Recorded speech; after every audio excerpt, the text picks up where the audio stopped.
Happy Diwali বা শুভ কালী পুজো এই দুটোর একটা বলাই যেত।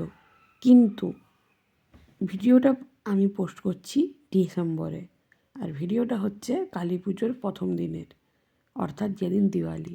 গোটা ছাদে মোমবাতি দেওয়ার পর আমরা নিচে নামছিলাম। আমার বোনকে তো দেখতেই পেলে নামছিল, কারণ আমরা রেডি হয়ে এরপর যাবো মামা বাড়ি। কালী পুজো মানেই মামা বাড়ি, মজাই আলাদা। এবং মামা বাড়ি পৌঁছেও যাই আমরা, আর তারপরে শুরু হয় বাজি পোড়ানো, যেটা আমরা সবাই মিলে করছিলাম।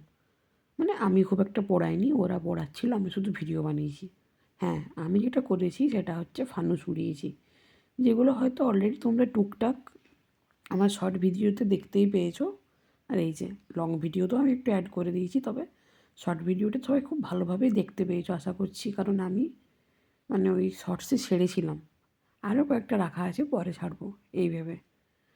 এবং আমি ছাড়ছি এতদিন পর। ওই যে আগের ভিডিওতেই জানালাম ল্যাদখোর মানুষদের যা হয়। এবং এই করতে করতে আমার কালী পূজাটাও শেষ হয়ে গেছে, কারণ আমি কোথাও ঘুরতে বেরোইনি, ঘরেই ছিলাম।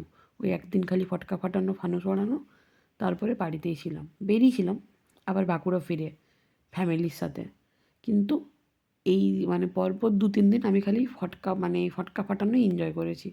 নিজেও ফাটিয়েছি কয়েকটা, মানে শব্দবাজি না, এই যেগুলোকে রোশনাই বা আলোর বাজি বলে, সেগুলোই। শব্দবাজি কিছু ছিল না।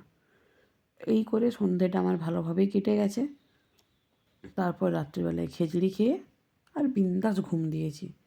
এবং তারপরে 2-3 দিন ওই গল্প করে ঘুমিয়ে আর ফটকা ফাটিয়েই আমার কেটে গেছে। বাস এই করে আমার কালী পুজো শেষ, তারপরে বাড়ি ফিরে আসা। দেখা হবে নেক্সট ব্লগে।